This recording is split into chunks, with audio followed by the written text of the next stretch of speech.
One more technique for crew overboard.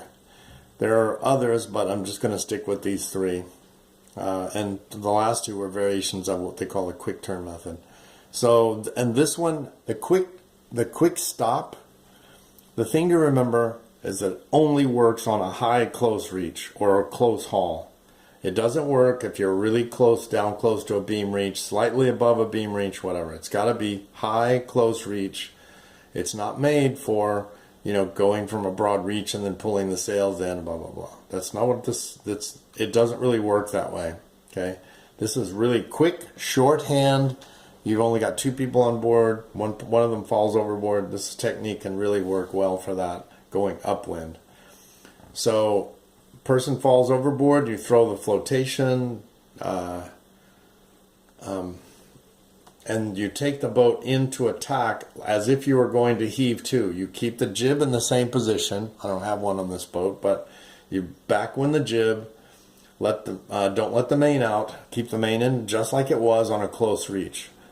Here's the reason for that: is that part of this includes a jibe.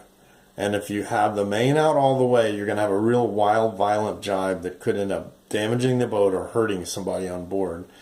So basically, the other good thing about the quick stop is that you don't have to let the main out, and it doesn't take any extra crew members or work on the sheets.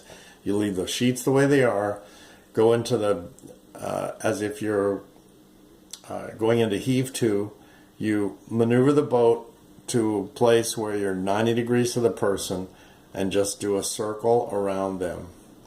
And you see we're starting to come back up into the wind. The main's going to jibe over, hopefully not too hard. And at this point you're going to come up into the wind, and it doesn't really matter which side you take them on. Just whichever side it works out, do it. And you let the sails out so that the boat stops alongside the person. I usually like to let the jib stay sheeted in as I do my final approach. That way I can go straight up into the wind and use the jib as a brake. You just go a little bit off, past, straight into the eye of the wind, and if the jib's sheeted in, it's going to act as a brake to stop the boat. And then when you feel the boat starting to stop, then you let the jib go and turn the boat off of the wind. Same thing, attach the person, use the life sling to get the person attached to the boat, or a loop, a boat with a fixed loop in it, like a big bowline or whatever. Attach them to the boat, take the sails down. The emergency's over at that point. It's just a matter of getting the person back on board.